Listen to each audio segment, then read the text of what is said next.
Thank you. You know, in some cities, the cost of childcare is more expensive than rent. That's according to a new study. James Torres takes a look at that study and at the numbers across the state. James, are there any cities in our area seeing that kind of trend?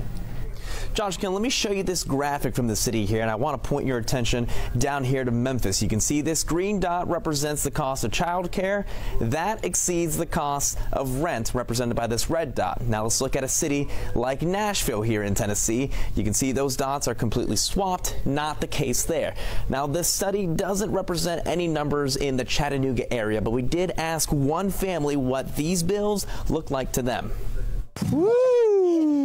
We need to get some pants on you. Might be a little bit easier. This is Kevin Schoenick's 1-year-old daughter, Rowan.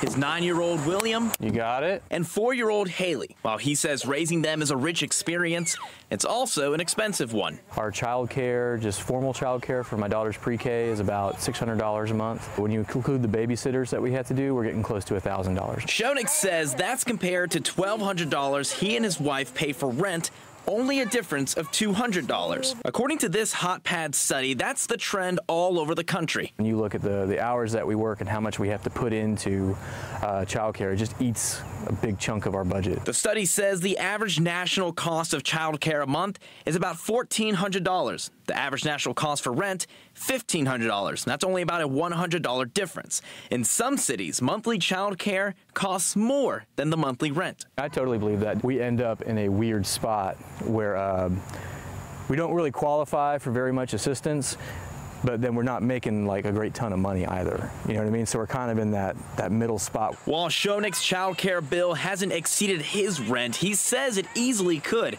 since only one of his kids is enrolled in a formal in-care center. My middle child has a speech delay, so one of the benefits for her being in a program and not being at home is the interaction with other kids and to develop you know, her speech and her vocabulary skills. Even though the bills continue to pile up. There you go. Schoenick says he and his 3 kids are able to manage for now. And you can see this entire study and links to the report on our website, NewsChannel9.com. Right now, we're live in the newsroom. I'm James Torres, News Channel 9. James Torres, thank you, sir. Now, according to that study, both the cost of rent and the cost of child care have increased in the last year. The median cost of rent increased by about 2.3%. The cost of child care rose about 1.6%.